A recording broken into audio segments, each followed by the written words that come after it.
দেবইনাস kitchen আইল্যান্ডের তরফ থেকে আজকে 4 নম্বর মকটেল রেসিপি দেখাচ্ছি। এটাও আমার নিজস্ব ক্রিয়েশন। এটার নাম দিয়েছি sparkling red, mocktail sparkling red. সেটা করতে লাগছে লেমন স্লাইস, বরফ, সুগার সিরাপ, সোডা ওয়াটার, একটা টল গ্লাস আর কিছু লেমন স্লাইস। আমি প্রথমে লেমন স্লাইস গুলোকে গ্লাসের মধ্যে দিয়ে দিলাম আর সুগার সিরাপ দিলাম, অল্প দিলাম কারণ স্ট্রবেরি ক্রাশের মধ্যে এনাফ সুগার থাকে, অল্প দিলাম। এবার এটাকে একটু চেপে রসটাকে বার করে দিতে হবে যতটুকু হয়।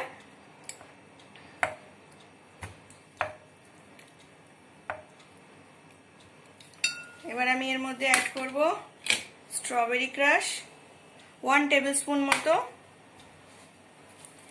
দেব আইস,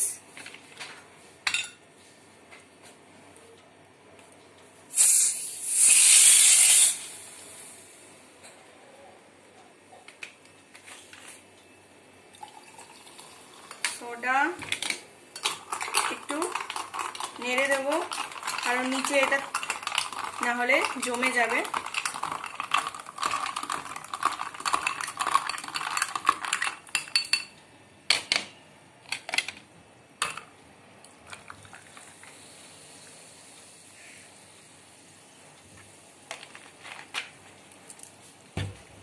তৈরি হয়ে গেল স্পার্কলিং